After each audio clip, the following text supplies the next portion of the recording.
Hi everyone, Sam here from Brainwaves. This week we've had a bit of disturbance along the line. You'll notice it in some of Jamie's audio and especially later towards the end when something happens. We can't really explain it, we don't know what's happening. Just to let you know, that's the issues with Jamie's audio for this week. Hopefully next week it's all back up on track. Enjoy the show. I'm Iain McAllister, and I beat Sam at most of the games last Sunday. I'm Sam Maggs, and I'm plotting my revenge. I'm Jamie Adams, and I'm good for 28 days or your money back. And this is Brainwaves, bringing you the best in tabletop gaming news.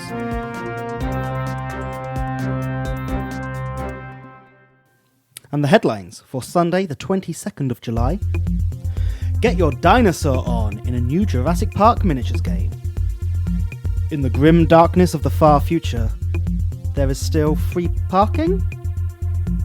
And overturn your pledge for this dodgy Kickstarter.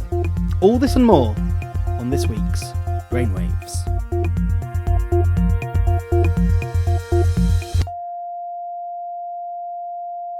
Mondo Studios, previous publishers of The Thing, Infection at Outpost 31, have announced their new game, an asymmetrical dungeon crawler in the Jurassic Park universe. Yes, it's Jurassic Park, the Chaos Gene. You can play as one of four factions: InGen, the Park Visitors, Raptors, or the T-Rex. Each faction has its own unique goals for the scenarios, and as you play through, as with most dungeon crawlers, there will be leveling, XP, loot, that kind of thing. It's going to be first available at San Diego Comic-Con, and is planned for an autumn release. It's interesting, we're seeing another Jurassic Park game in such a very short space of time. Ravensburger put out Jurassic Park Danger recently as well. And we've got the new Dinosaur Island Kickstarters on its way soon as well. We've seen quite a few sort of dino-themed games since the new Jurassic World films came on to... Yeah, there was also quite an in-depth kind of park builder PC game as well, wasn't there? Jurassic World Evolution, I believe. That actually looked pretty cool, to be honest. But this looks all right. I mean, the minis look fine, but, you know, they're minis. I mean, I love that you can play as the Raptors or the T-Rex. Who doesn't want to play as Raptors Fantastic. or T-Rex? There's a Goldblum miniature. There is a Goldblum miniature. Not that it looks 100% Yeah, accurate. it's enough. But it's exists. enough that you go, that is the character. Whether it looks like the actor or not remains to be seen. He's not laying down. I'm sure we'll see a bit more news come out during San Diego Comic-Con, and I'm sure maybe something at Gen Con. Seems likely, doesn't Very. it? In Gen Con, possibly? Yeah. Boom. He's here all week. Tip your waitress. So, USA Opoly have announced possibly the strangest version of Monopoly we've ever seen. 40k Monopoly. Warhammer 40,000 license. Who's this for? That's my first question. I guess people who are fans of Monopoly and also gigantic board games. But that makes no sense. Of course it doesn't. Have you seen the individual character things for it? They're all like heresy symbols and Yes, stuff. we've got Fantastic. six different diecast tokens which represent the different factions. We've got an Imperial Guard bayonet, or is that a Town War Knife? It might be a Space Marine helmet, a Chaos 8-pointed star. It's all unique things and building outposts and fortifications instead of houses and hotels. Fantastic. Mayfair for Warhammer 40k is Holy Terra, because of course it is. But the thing is, it's Monopoly, but it's recommended for 13 plus. I guess because the content. That's the only reason I'd say. Let's face it, 40k has a lot of space Nazis in it, Yeah. But the Monopoly version doesn't. doesn't it? It's just got names of things. There's no context at all. I don't know. Probably I find this a really weird move. Probably graphical images. I mean, presumably Games Workshop got paid quite a bit for the license, and they just went, yeah, whatever. Surely, yeah, it must be. Seems reasonable to me. Any way to get the license out in more among the pop culture. Yeah. I suppose Especially when they do seem to be trying to do more intro games like Kill Team, Shadespire, things like that. Getting that name out there, that's good It's for more. them. It's more of what they were doing with video games as well. Several years ago, you know, they took before they were very exclusive with their licensing. Now it's more of a scattergun approach. They think, you know, we'll put everything out there, get what we can, and in all, it seems to be reaping not bad returns. It does seem to be working, yeah. Well, we'll see if there's any more news on that in the future. There's not going to be any more news, folks. There's a 40k Monopoly coming out. That's the news. That's your lot. I'm waiting for That's your 40k Cluedo. Did the Emperor do it, or It was Horus on Or the something. Spirit of Vengeance with his World Breaker. we're going to get letters about that? You realise something about that's going to be wrong, right? Oh yeah, and I expect it. Oh well. And finally, in the headlines this week, it seems pretty much every week for the last little while we have talked about strange Kickstarter goings on, and this week is absolutely no exception. In the last few days, the Kickstarter for Overturn Rising Sands has come under a massive amount of scrutiny. The first accusation started flying a little over a week ago, I think now, where someone had pointed out that the rulebook that had gone up for the game was extremely similar, i.e. copy and pasted from the rulebook for Massive Darkness by Cool Mini or not.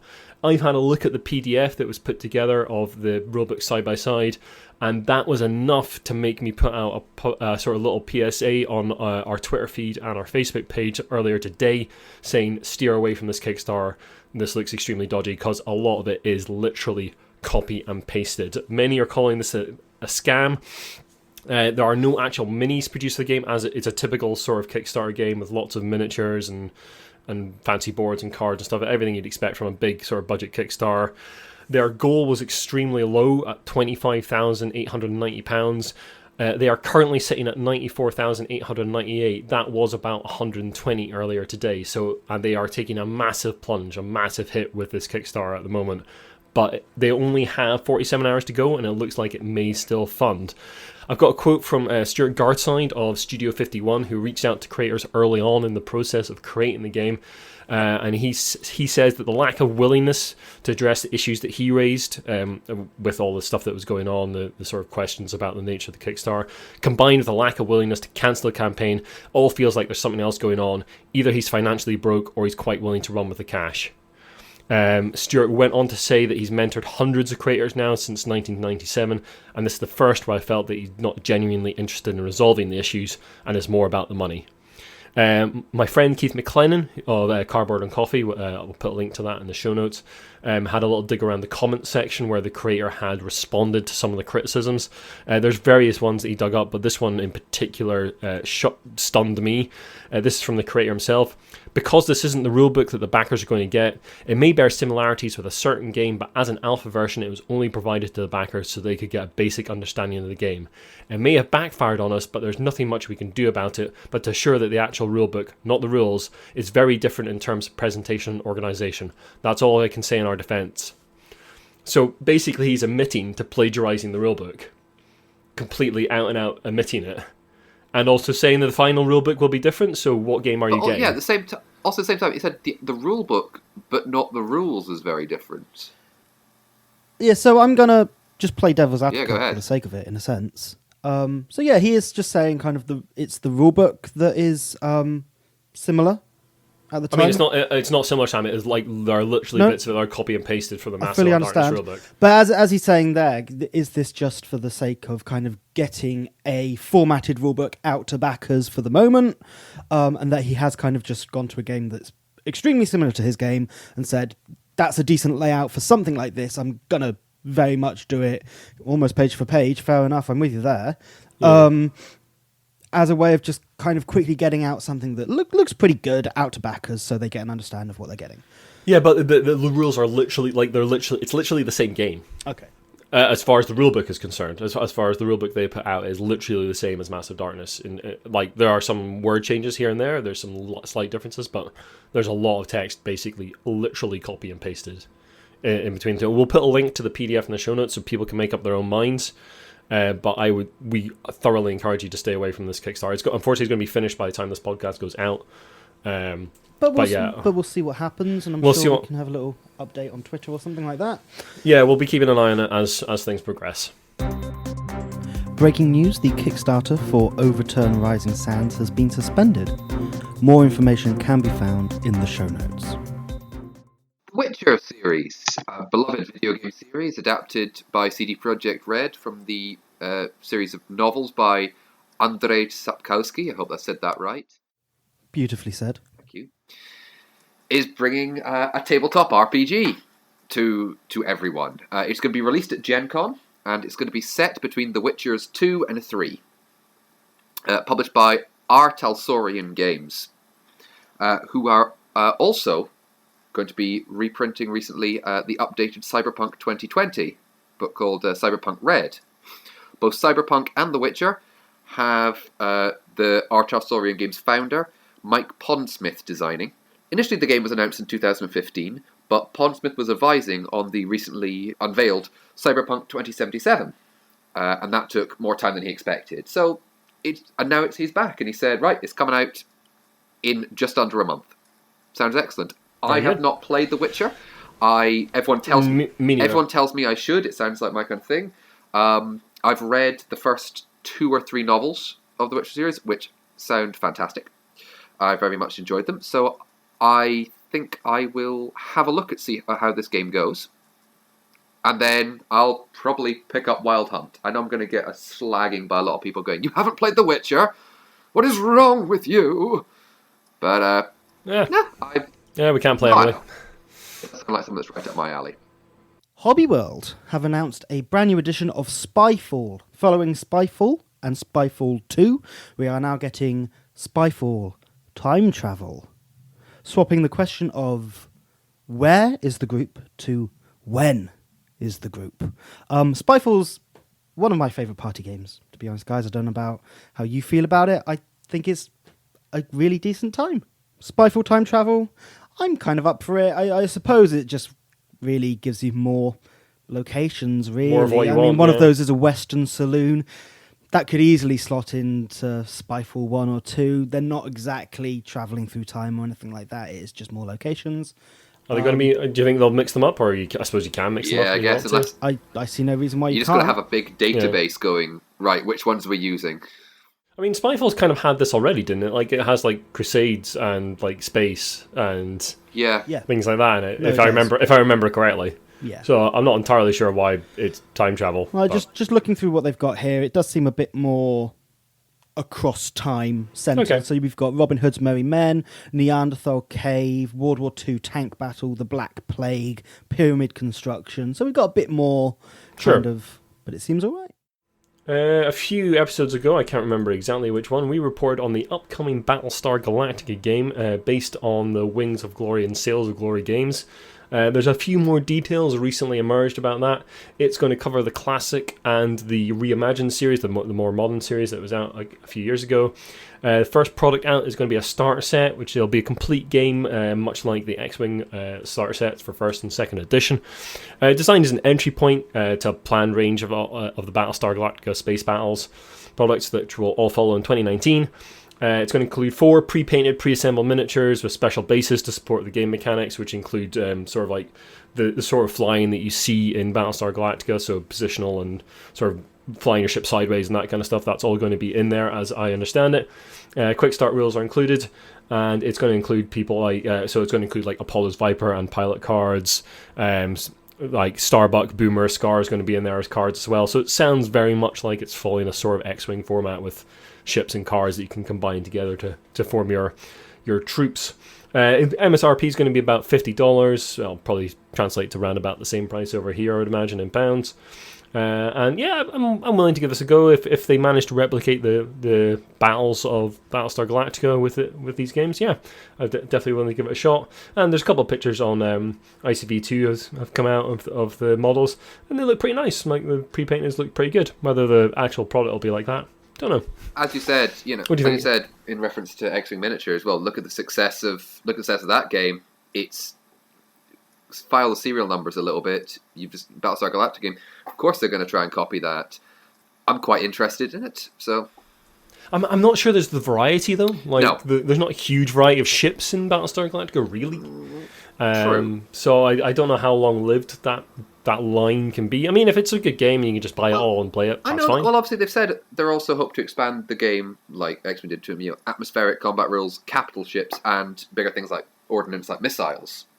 That's interesting. Yeah, sure. Because when you think of it, like when you get down to the nitty gritty, apart like in X-Wing or in Star Wars, initially there are very few ships, and then they went, right, what can we make up? What can we borrow from these things, and these things? And eventually the game started not scraping the bottom of the barrel, but it was like, here's some esoteric thing you probably won't have seen before, apart from one screenshot. Yeah. But here you go. I think that's why what's partly why they rebooted X-Wing, was to basically go back to the beginning and start again with the ships. From much further afield, there is currently an Indiegogo on the go for an African board game cafe and board games. Right towards the start of Brainwaves, we reported on a African board game convention that was also funding through Indiegogo.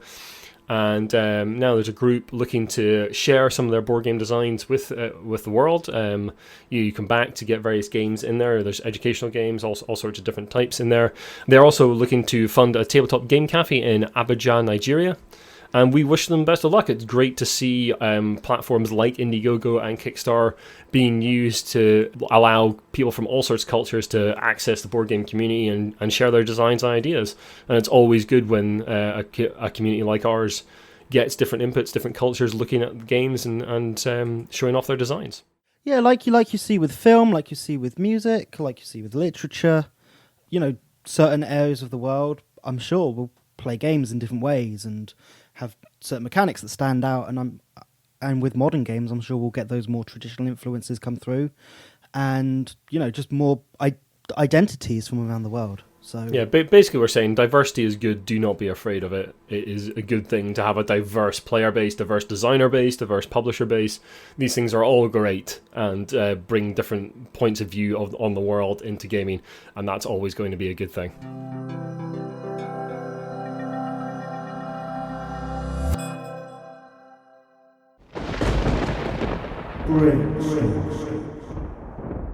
It's probably not escaped anybody's notice that Cool Mini or Not are back on Kickstarter with their latest project called Cthulhu Death May Die. This is yet another game that is full of grey plastic miniatures from Cool Mini or Not, and it has a particular pledge level. It has a miniature, well, I say miniature, this thing is larger than like some small children, and there are pictures to prove it. So it's about half a meter tall. This thing, it's absolutely massive, and it is tied into the final scenario in the game. So if you want the whole package, you've not got much choice other than to back at that level. The pledge to get this miniature is currently at $250 to get the Riley Rising pledge. I probably pronounced that horribly. I apologise to any Cthulhu aficionados in the audience. It's now $250. They attracted a bit of ire because they raised the price of that very slightly and the date they were going to ship it. So that pledge is now in April 2020. You'll be receiving your full pledge in there. But what we want to really discuss, the thing we want to really talk about on Brainstorm this week is Kickstarter has seen a massive rise in this kind of game. Big boxes, and Overturn that we were talking about earlier in the podcast as well. Big boxes full of grey plastic miniatures with games that may or may not be good. And is it really necessary to have all these minis and all these luxury products in air quotes? There are games out there that I would consider luxury and are very small but beautiful art, beautiful components, and are not full of grey plastic miniatures. Do we really need all these grey plastic miniatures, and what is the alternative? What do you think, guys? I think it attracts a certain type of gamer. People wanting. I think it's also perceived quality as well. A possibly false perception of quality. You're getting all this plastic, you're getting all this stuff, so surely it's got to be good, right? I'm paying this much money for it, so surely that's a product that is worth me buying. But don't you think that's just like quality by weight almost? Oh, absolutely. Yeah. Like, I'm not saying that is the truth, what I just said, but that's the message it's putting across, very possibly, saying, look, you get all this stuff, it's going to be amazing. Fair enough, the miniatures do look very good quality. They look fantastic. There's some really, really cool things that you get. I love the Hasta miniature. I think that looks fantastic. And, if I'm being honest, the giant Cthulhu looks great.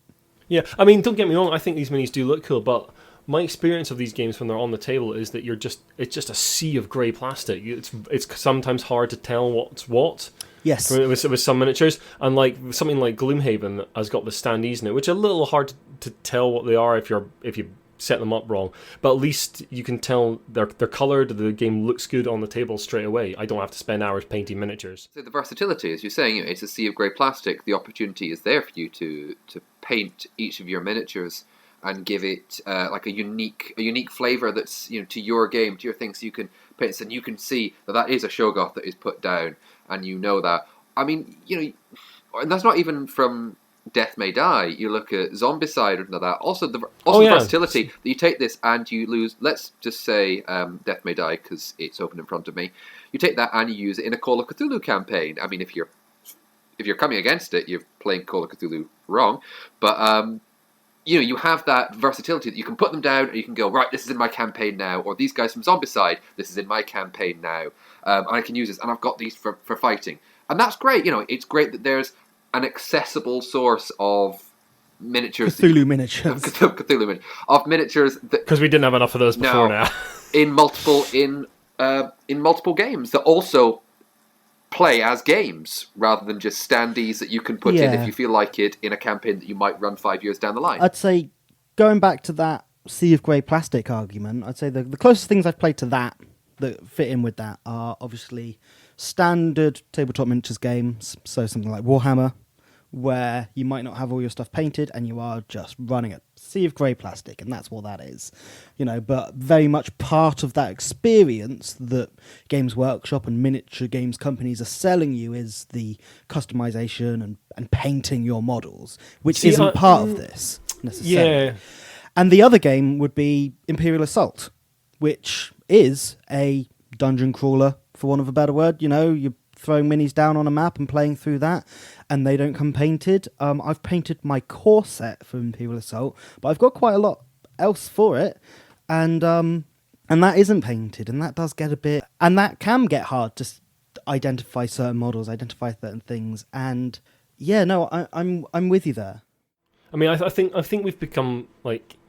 Kickstarter seems to become obsessed with the huge miniature pledges and seeing that as quality. But for instance, at lunchtime today, I was playing a game with our friends Iain and Scott, and Sam was there as well doing a bit of work, called Civ, which is like a little box game, 13 quid, which is absolutely fantastic. Carte Impera Victoria, which is absolutely fantastic. And I think that's a really lush little product. It's a luxury little product.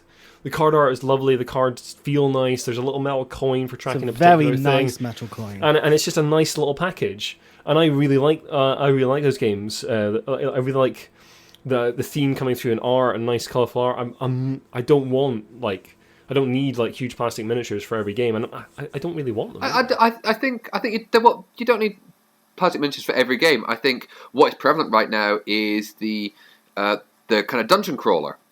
And I think that is the best thing for plastic miniatures. I think it's also worth pointing out the name of this company is Cool Mini on Art. Oh yeah. And this is obviously what they do. They've built a reputation on it, but it then has become the norm for Kickstarter. A lot of Kickstarter board games are now big box, lots this of plastic. format. Big box, lots of plastic miniatures. Even if the game doesn't necessarily warrant that, just to try and get eyes on their product. Yeah, and one that springs to mind recently is the Monolith Batman miniatures game, which was so Gotham City Chronicles, Two that spring to mind for me are Dark Souls game from Steamforged Games, which of course is also going to have the Dark Souls IP fans also interested, and also the monstrous box of Beat You to Death with It, Kingdom Death Monster. I mean, I think to be slightly fair to those games, I think the actual number of miniatures on the board in those games is actually quite small at a particular moment in time. I believe it is, but I'm not 100% sure. I believe it is, but it is the variety, and again it's a dungeon crawler. It's a procedural. You unlock and you new levels and you face more powerful characters. Also, at the same time, you think about gamers, we're always wanting things that look nice and play nice, and that's really good. But also, if you're playing it, small part again. This is a conjecture, possibly. That you're playing it, say, in public with a group of people, you want to have a nice table presence as well, and you want people to. But that's the thing. You see, I think a horde of grey plastic miniatures has no table. Well, then they presence. paint them. It just looks like but that takes time and effort, and not everyone wants to do that. And especially board gamers, like Sam says, people who pick up 40k and stuff like that. That's part of that hobby, absolutely. And you probably will paint some mention. It's sort of expected, yeah. Board gamers absolutely are not the same mindset, I don't think. Some will be, but I think it's a much smaller majority than the people who will pick up a 40k starter set. I'm completely with you. Okay. And paint it up. Okay. So I don't think that. I mean, something like like another big box miniatures game I can think of that has different coloured plastic, which has a bit more table presence, like something like Cthulhu Wars. Oh, yeah. With different factions have different coloured plastic, at least. So at least it's easy to tell who's who, who's what's going on. Well, famously, and I own, not famously I own, but famously part of that argument is War of the Ring, where the two factions are the good guys and the bad guys. They come in two different types of plastic. Bad guys are red, good guys are blue. But within those two players, there's 4 or 5 factions aside, and they're tiny miniatures, and it's so hard to tell them apart sometimes. Yeah. So hard to tell them War apart. of the Ring has a few usability problems from what I've heard about. I haven't played it myself, but I've heard about the usability problems. Played it Great once with game. Sam. Great. Yeah. But yeah, it is a bit kind of... What? What's what? I can't tell. Do you think so? Let's look at War of the Ring briefly. Then, do you think that game would have been better if they had like different coloured, like cardboard chits, for instance, or something like that, instead of all the miniatures? I think miniatures are fine because I think it harkens back to stuff like Risk and things like that. Yeah, you know? okay. And it's aimed at that kind of person, the kind of person Sure. who, in their teens, played a lot of Risk, has grown up, wants something a bit more complicated, and Lord of the Rings is that kind of big, grand strategy thing. And to be honest, everyone likes pushing a load of miniatures around a table for a while. That is kind of fun. It's the tactile sensation. I agree. It's why we go Yeah. for Yeah. the metal coins. It's why we go for the plastic minis. It's that tactile, lovely sensation of going, yeah, I'll put that there. But then you look at something like Small World, which is an area control game, could have lots of miniatures, and that is just cardboard tokens representing your guys. Really, really nicely, really nice art cardboard tokens as well. Absolutely. I think, yes, miniatures could just be replaced with cardboard chits. You could do that. But actually, will that have the same draw? Are people going to buy that? You know? The conclusion we're trying to come to is that miniatures, although they do have their place, it isn't necessarily a luxury product if it has miniatures.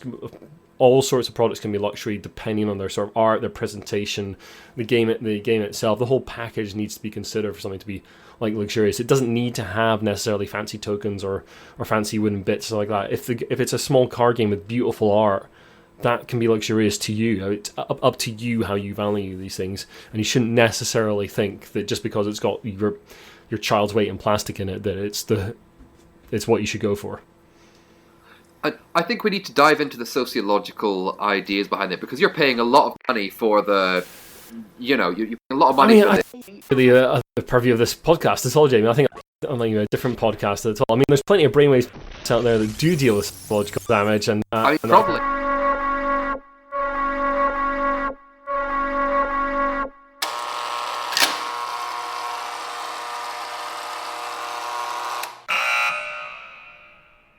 Hello and welcome to Bunker 42, the entertainment bunker, bringing you the best in entertainment, well, the only entertainment in the bunker. Of course, today we are back with yet another individual who has brought their board game, their one and only board game, allowed by the authority. Do not question the authority. Do not question the authority. With me today is tastemaker from the Before Time, Rory Summers of the Board Meetings blog. How are you doing, Rory? I'm well. I haven't been eating as much as I would normally like to, but I'm okay. I'm surviving. I You guess get we the all- rations you deserve, Rory, and you know it. Do not question the authority's rations. I do not question the authority. All hail the authority. All hail the authority. Of course, as we all know, we were all allowed one board game to bring down into the bunker. Board gaming had become the preeminent hobby of the time, and we all are grateful to our benevolent leaders for allowing us such a small consideration. What is the board game that you have brought down into the bunker, Rory? I just as the air raid sirens were blaring, as I ran down my stairs, collecting my dogs, my children, and my partner, I grabbed from my shelf my very special copy of Pandemic. And why was it that particular game that came first in your mind when you were running out of your house? Well, given the kind of the reason, how the apocalypse all came about, I thought it was quite Do ironic. not think about the event. Do not think about the event. I don't think about the event. I think about the game, which is Pandemic and completely unrelated to the event. Completely unrelated. Completely unrelated. Completely unrelated. So I snatched that from the shelf as I ran out the front door, and then made my way to Bunker 44. Here in Bunker 42, we're interested to know what it is about Pandemic that really made you want to bring it down into the bunker with you? What is it about that game that really appeals to you? What appeals to me most about that game, it's got a lot of cherished memories for me. I remember way back in 2009 when I was first introduced to it, so it harbours a lot of sentimental value for me as well. It's also just so damn fun in a really horrible way, I suppose.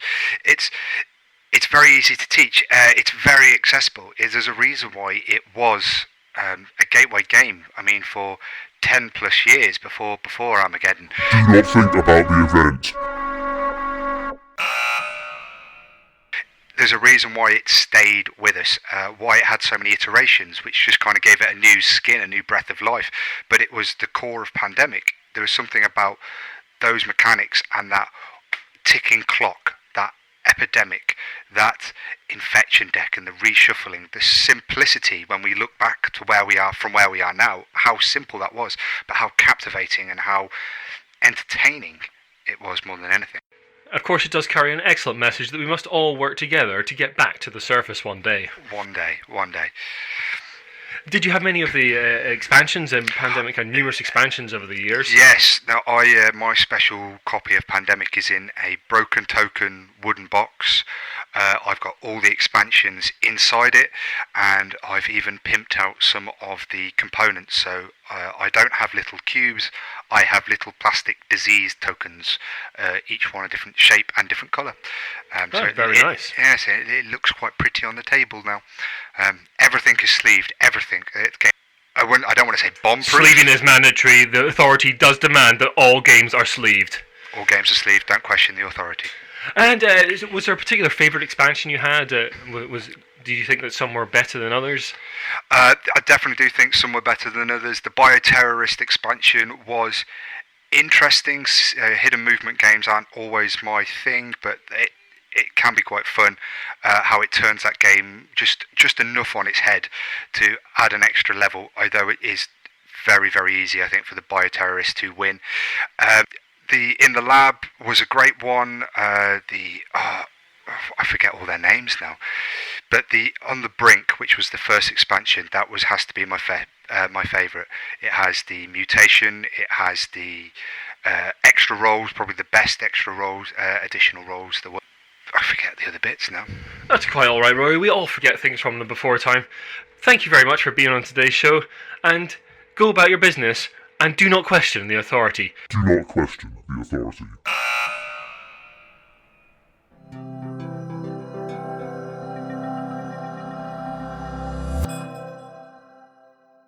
And finally tonight, Glasgow University is planning a tabletop reenactment of the Battle of Waterloo. They're hoping to set a world record for the largest ever historical war game in 28mm scale. Every single unit, battalion, artillery battery that was present at the battle will be replicated in this game. That's a lot of painting to do. You can apply to sponsor the event. You can apply to help manage the event. You can apply to paint for the event at the website, which we will link in the show notes. It sounds grandiose and fantastic. It seems to be going on over 4 days in June 2019. Yeah, I have absolutely zero interest in this kind of wargaming, but yeah, cool. Each their own. Maybe we should go along and have a look when it happens. Yeah. The reason they're doing it is to raise funds for archaeology and veteran support. Oh, great. And also to raise awareness of the Battle of Waterloo itself. I mean, Glasgow does have a connection with the Battle of Waterloo, in that the Duke of Wellington statue is outside the outside the Gallery of Modern Art, and is the one that has the traffic cones on his head. Almost continuously. Wasn't there a record set for that recently? How many traffic cones? Yeah, recently in the hot weather, it hit double figures of traffic cones on his head. It was wonderful. Very impressive. I'm sure there's a dexterity game on that in that. Do you know what? Now you say that, patent pending. I think that's all we have time for this week on Brainwaves. We'd just like to update everyone with the state of our Patreon. We have a $20 per month goal set at the moment. That covers the website and podcast hosting, which I'm currently paying for out of my own pocket. I'd like to not do that. for too much longer. So if you like what you hear on the podcast, you can absolutely throw us $1 or $2 on our Patreon that we will link in the show notes.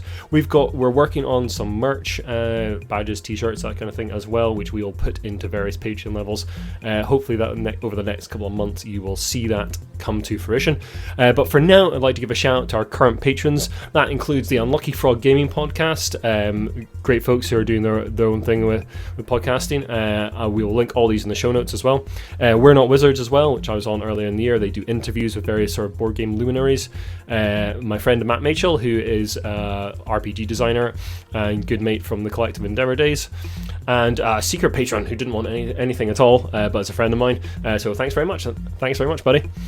And yeah, if you want to have a shout out on the podcast, you can pledge at the $1 level. If you want to be mentioned on our website, that's the $2 level, and there's a couple of other pledge amounts on there as well, so please do go and check that out.